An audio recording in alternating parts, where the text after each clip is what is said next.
These are going to be notes that build on what we had talked about today. And now that we have graph paper, the world will be good because we'll be able to see our transformations. So this was 5.5 log transformations. And I am going to go back through and graph that first one.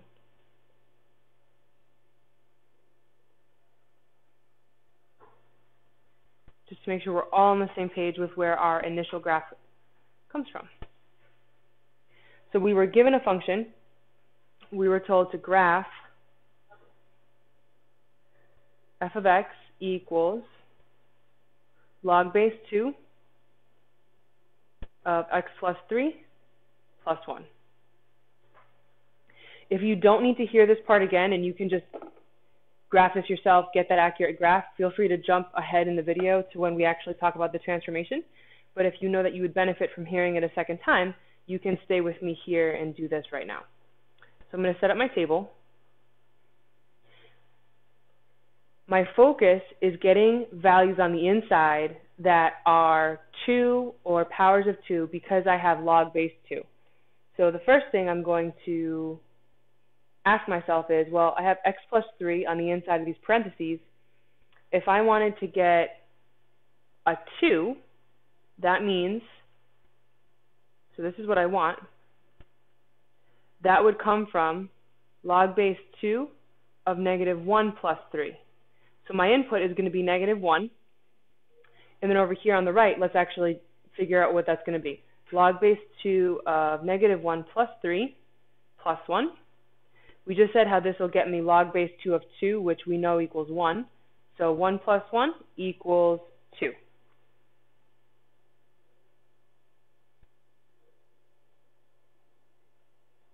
So my ordered pair here will be negative 1, comma 2.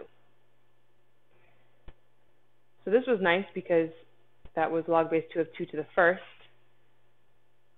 Let's now do log base 2 of 2 squared. That would mean having 4 inside parentheses.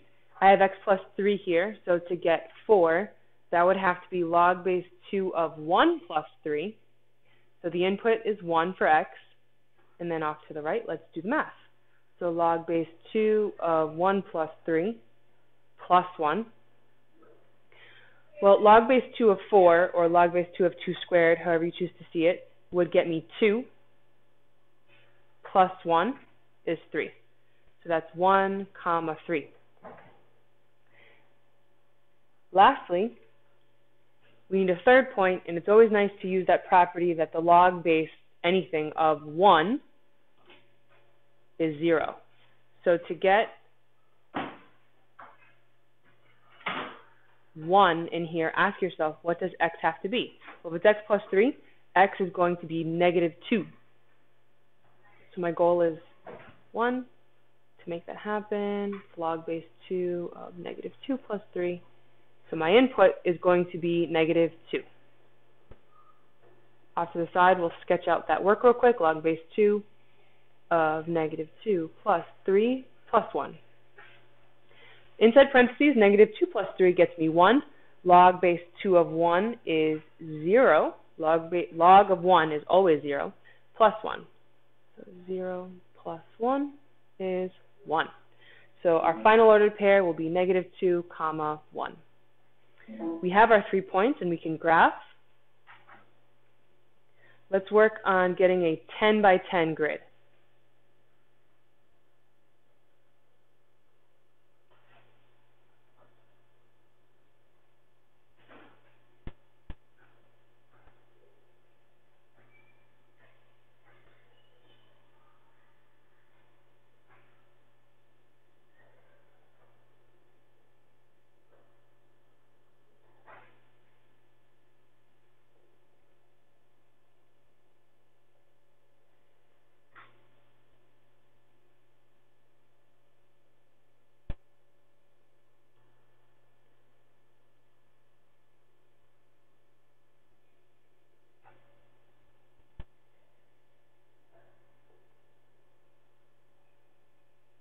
I know I didn't get to 10 on the y-axis, but that'll be okay.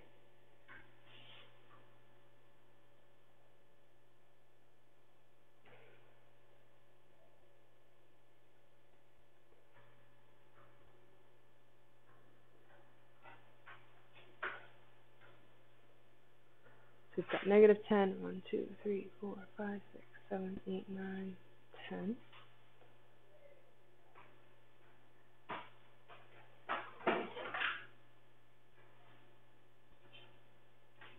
Yeah, mine's not quite 10 by 10, but I think I'll be okay. So let's graph f of x, our ordered pairs. Oh, let's first talk about asymptote. Ask yourself, what is h? When I look inside here, h is negative 3. So that tells me that the asymptote, we talked about this in class, will be x equals negative 3. So let's get that on our graph first. Vertical asymptote at x equals negative 3.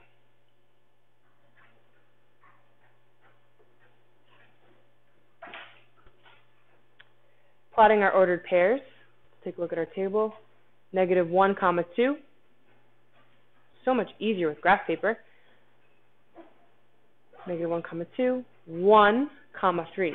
1, 2, 3. And then last but not least, negative 2, comma 1. And we can sketch this graph.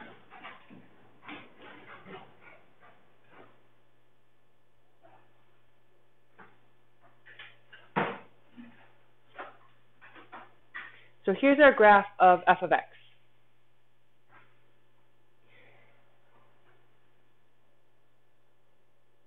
The new learning for today is how to perform a transformation on this given function. So I'm now asking for this graph. Graph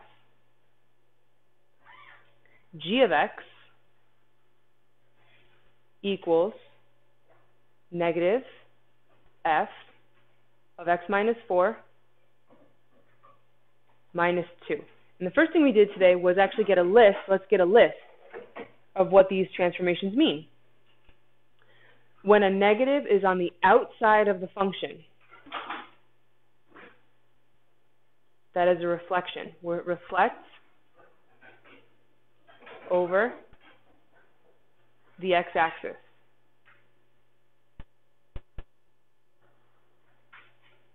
So that's the very first piece we're going to take note of. This negative outside means we're going to flip or reflect this graph over the x-axis. Next, I look and I see that this says x minus 4 on the inside, so h is 4. That is a shift right 4. And last but not least, our k value here on the outside, that minus 2, tells me that this graph is going to shift, is going to shift down 2.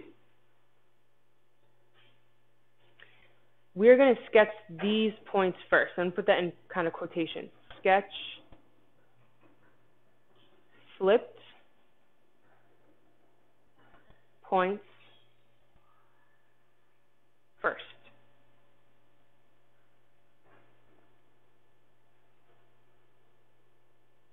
It's going to be our strategy to help us break down this transformation. So if you want to highlight, if it helps you, for a second, I am going to highlight the x-axis. You don't have to, just use it as a visual aid. We are going to flip this graph over the x-axis. It's going to reflect. So visually have it highlighted in your brain. What is that going to look like? I'm going to switch to a different color marker, red, so it stands out. This ordered pair is 1 away from the x-axis, so it's going to be 1 away when we flip it. This ordered pair is 2 away, 1, 2. So to flip it, 1, 2, down. And then our third ordered pair is 1, 2, 3 values, 3 boxes or 3 places. We counted up 3. So to reflect it over the x-axis, we're going to count down. 1, 2, 3. Notice I'm not drawing a graph through these points because all we've done is this first one. So if you want to treat this as like a checklist, we just reflected our points over the x-axis.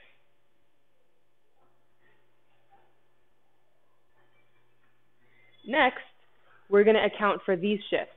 And you can actually do these two at the same time.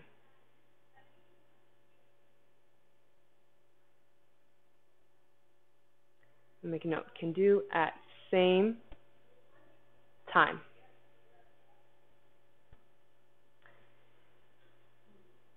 We are literally going to take these ordered pairs and perform these moves on them. So we said that we're going to shift right 4 and down 2. You can choose what order you choose to apply this. So if I go right 4, I'm going to take this ordered pair and literally count right. 1, 2, 3, 4, down, 1, 2. I'm going to circle it so that I keep track of my new points.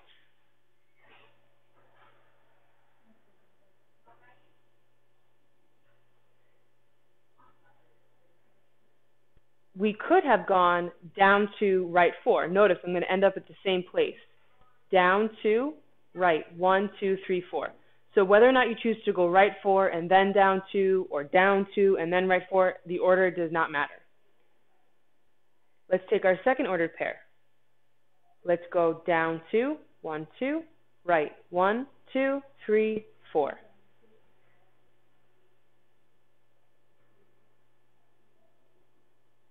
If it helps, you can kind of check these off.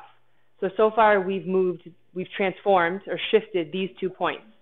We've got 1 left. We're going to take this ordered pair and do what? Your choice, right 4, down 2, right 4. However you choose to do it, you do it and I do it, and we'll see if we get to the same place.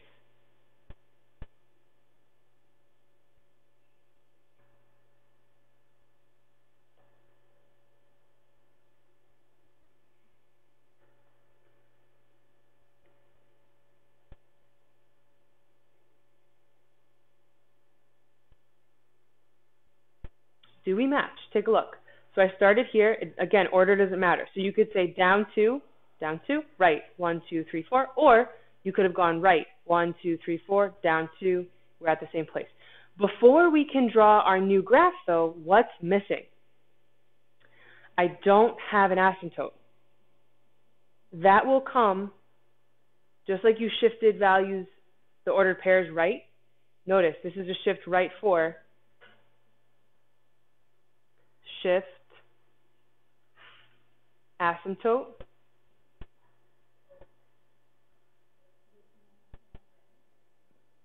right 4. So our new asymptote, we're literally going to shift it right. 1, 2, 3, 4. It's going to go through x equals 1. Here's my new asymptote.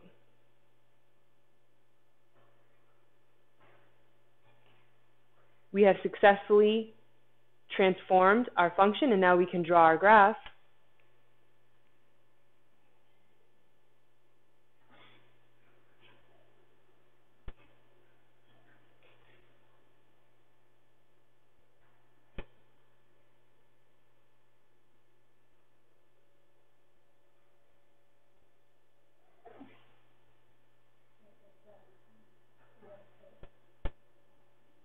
And we're done. So we're really bringing back all of our prior knowledge for transformation. The last piece of this is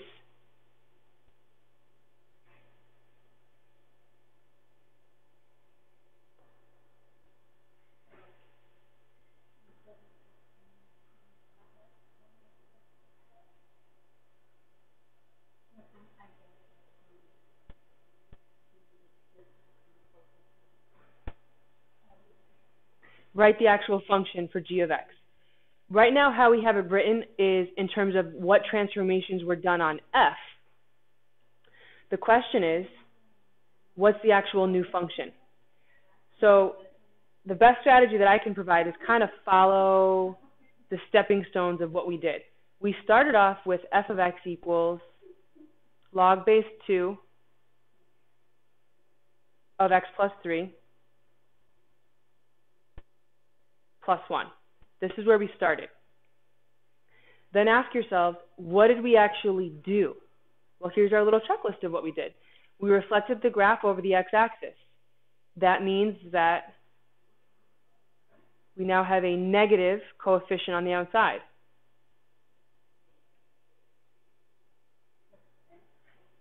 we shifted right 4.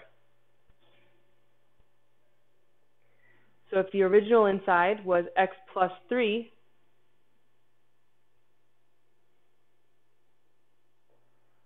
right 4 would be subtracting 4.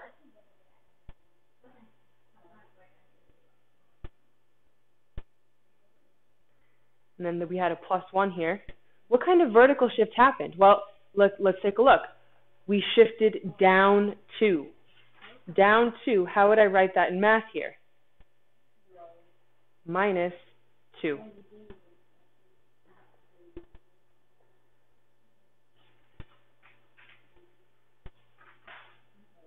So that's how we translate what we wrote in words into math. Reflection over the x-axis is a negative, the negative of our original function. A shift right 4 is subtracting 4 on the inside. And then a shift down 2 is subtracting 2 on the outside, so that we have an effect or a shift on k.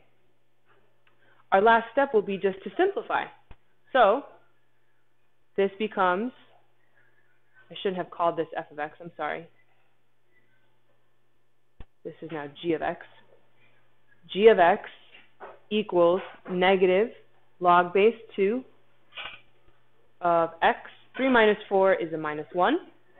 And then 1 minus 2 is minus 1.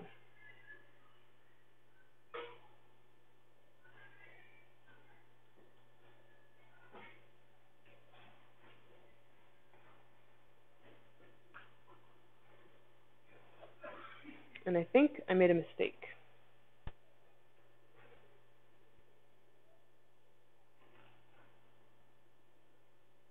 Yep, I did. So I owe everybody munchkins because I'm about to go like that. Miss J says sorry.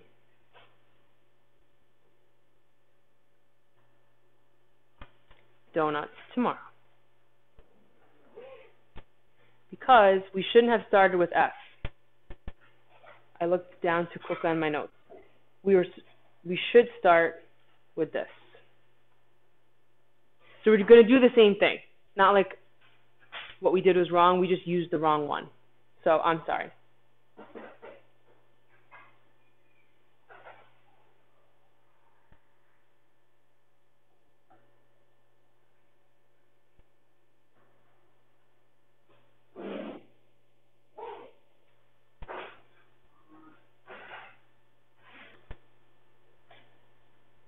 I take it back. I wasn't wrong.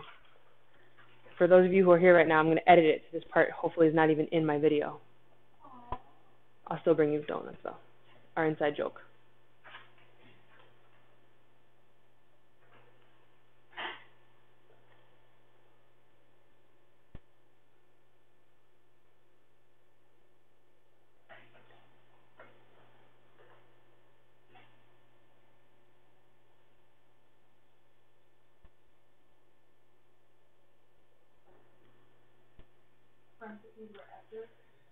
So if anybody has noticed, I have paused and restarted this video like 3 times because I'm trying to figure out why this is not coming out right. And what I mean by not coming out right is that, or sorry, not that, this. This is my asymptote. Wait, where are my notes? And if I look at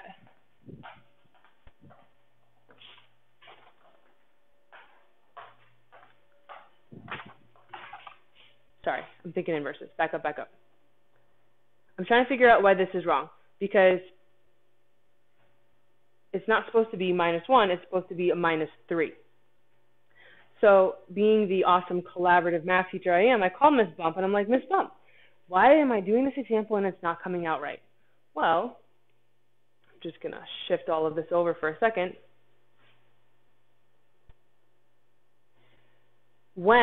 And I have no problem putting this mistake that I made in the video because it's totally a mistake. If I made this mistake by accident, totally could happen to anybody. And I still will bring you donuts because I'm not going to edit that out since mistakes are part of learning. So f of x equals log base 2 of x plus 3 plus 1 is our starting function. I was completely correct when I first talked about how we are going to say negative. But what did I forget? That negative applies to this entire function. So what I was supposed to say and supposed to do, which I totally missed, was that reflection, that negative sign, has to apply to the entire function. Meaning I have to put it in parentheses and apply that negative to not just the log term, but also that positive 1.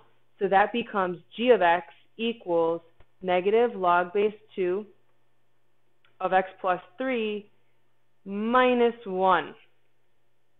So that's really important for us to pay attention to, is that when we apply a reflection, it has to get applied to the entire function. And just for dramatic effect, I'm even going to draw the arrows. So the negative applies to the log term and to that positive 1. Then we can go apply our shifts of right 4, down 2. That doesn't change. So g of x equals negative log base 2 of x plus 3 minus 4 minus 1 minus 2. So notice that was totally fine. But my missing just that one set of parentheses way back at the top messed it all up. Now, let's see what we get. So I get g of x equals negative log base 2 of x minus 1 minus 3.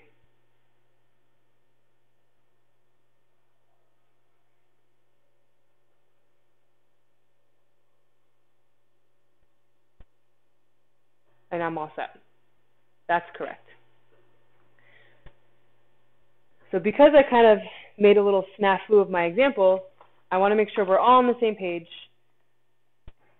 And I will help out with some hints on the checkpoint. I happen to have 2 of your classmates here from class, so we'll see which ones they want to talk about. Anybody? From the checkpoint, what do you want to talk about? So everybody else gets the same hints.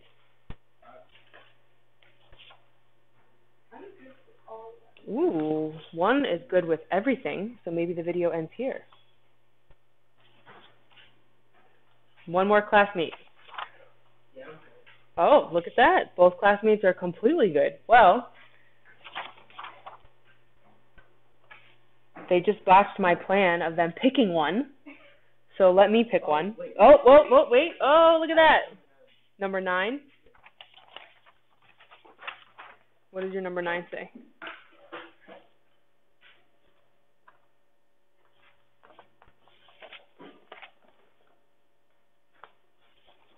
Number 9 is a great one to ask about. So let's talk about number 9. See, I knew there were questions. Number 9. We're given, let's see what the directions said.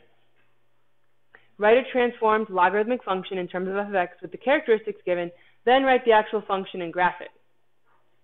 So let's see. I'm given f of x equals log base 5 of x, and I'm told this domain of negative infinity to 2. So the first thing you want to ask yourself is, what would this look like? What would this function look like? So if I were to draw a quick sketch right now, my question to you is, where's the asymptote? So guys, my class of 2, where's the asymptote for this function? At 0. So there's my asymptote, and then is this going to be increasing or decreasing? How do you know it's increasing?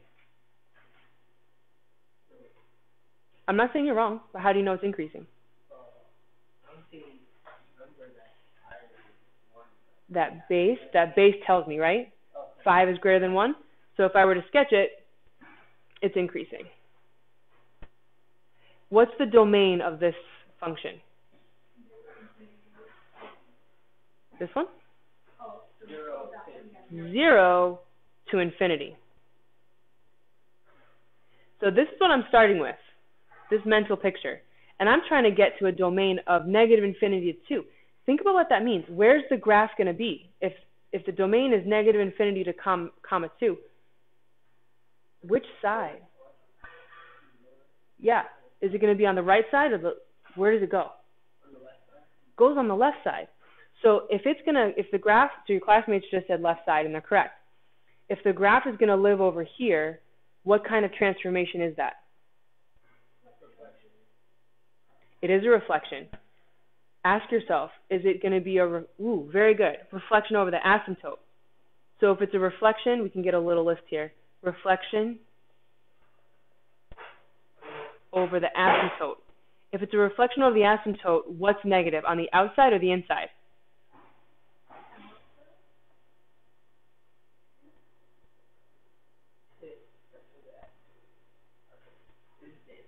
Inside, very good. Negative on the inside.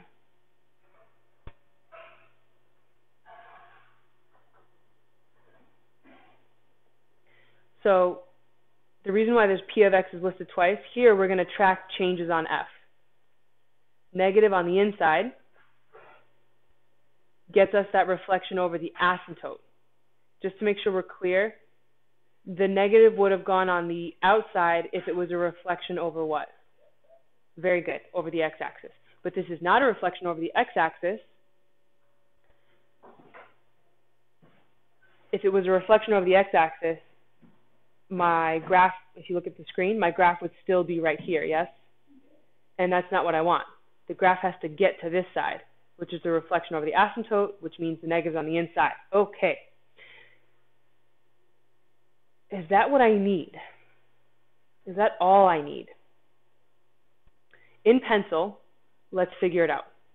So anybody using pen, don't use pen. Right now, my asymptote is still at x equals 0, yes? I have successfully shifted my graph, so it's a reflection over the asymptote. But what would the domain of this graph be?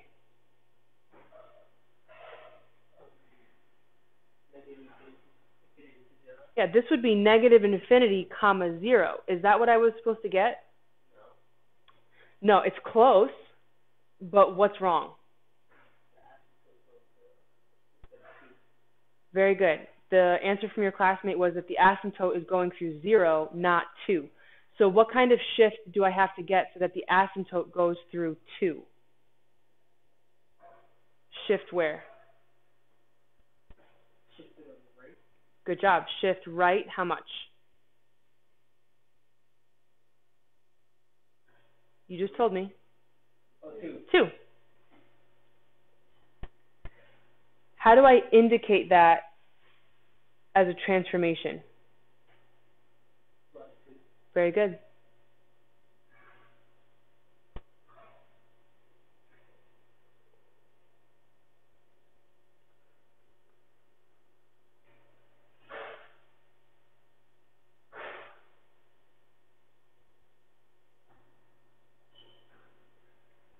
So now let's perform this transformation of f on our original function.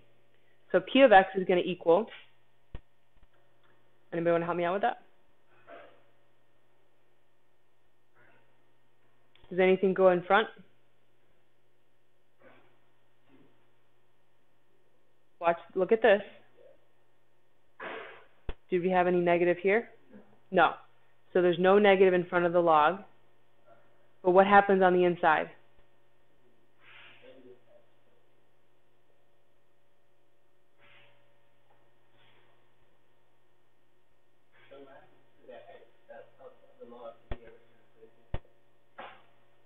The x that's outside the log? What do you mean?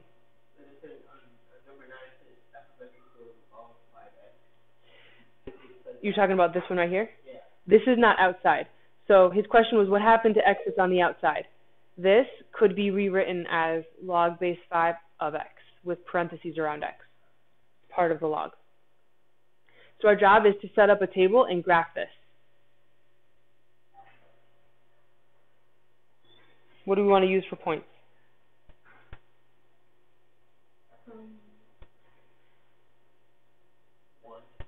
1? Okay. Why did he choose 1?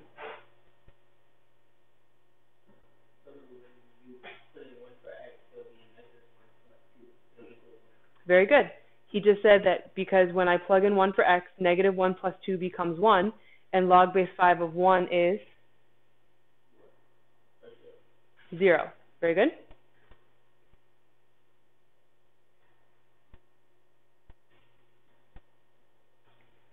What else would we like to have on the inside?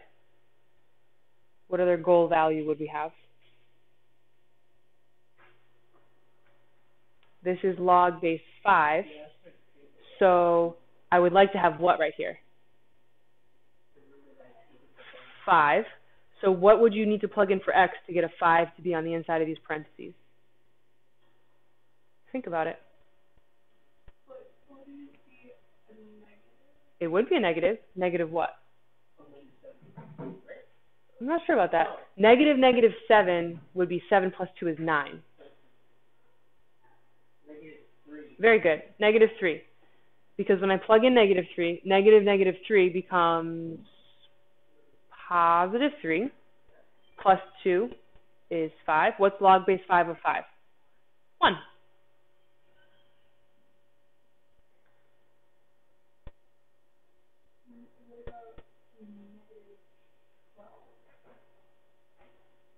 Negative 12? Let's think about that.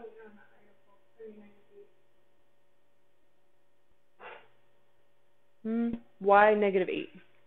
So anybody listening to the video, we're just having a conversation about what we're going to choose for our next value. So for a second, you two decide, and then you share with me what you're thinking.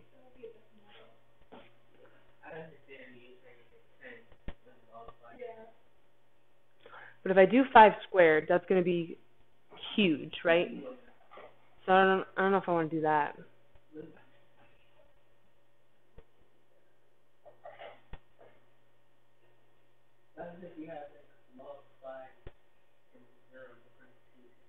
Can we take log of 0?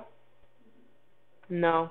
So for a third point, in this instance, we could use our calculator.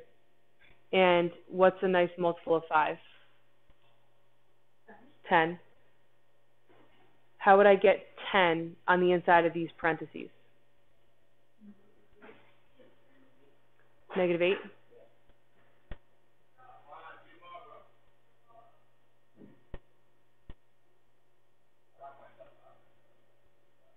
So go ahead and evaluate. Change of base would be log of 10 divided by log of 5.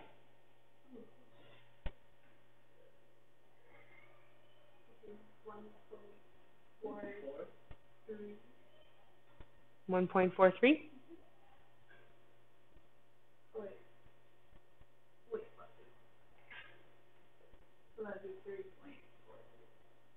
I'm hearing different votes here. 3.43.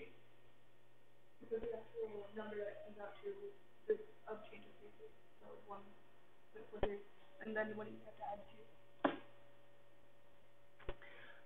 to? No, because you did that. So right now, when you do log base 5 of negative 8 plus 2, that becomes log base 5 of 10, yes? So in your calculator, you just need to do log of 10 divided by log of 5. So what was that answer when you did it? 1.43?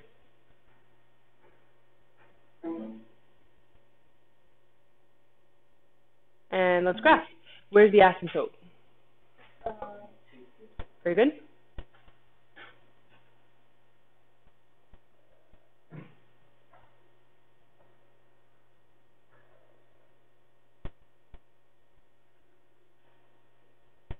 And let's graph our ordered pairs.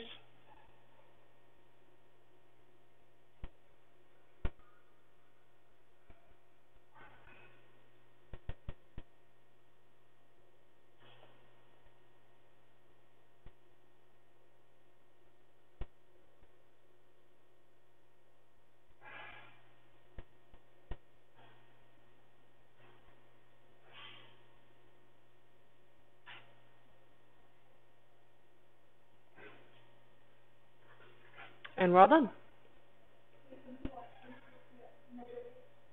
Did I not go out far enough? 1, 2, 3, 4. Oh. 1, 2, 3, 4, 5, 6, 7, 8. 1.43.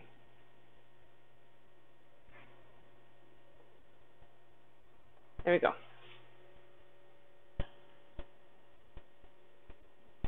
Alright folks, that wraps it up. Congrats on watching Miss J's funniest video of the year. And if you have any questions, please send me a question on Remind. Tomorrow is technically like a review game. So some of us can play the game and some of us can continue to ask questions if we have it. This requiring thought and being mentally challenging is not an excuse to leave it blank. So please try and please send me questions on Remind. I will be on Remind till about 11 p.m. So any questions from now till 11, send them my way and I will send you back a hint. Again, not trying, not an option. Happy working, happy studying, and I will see you tomorrow. Bye.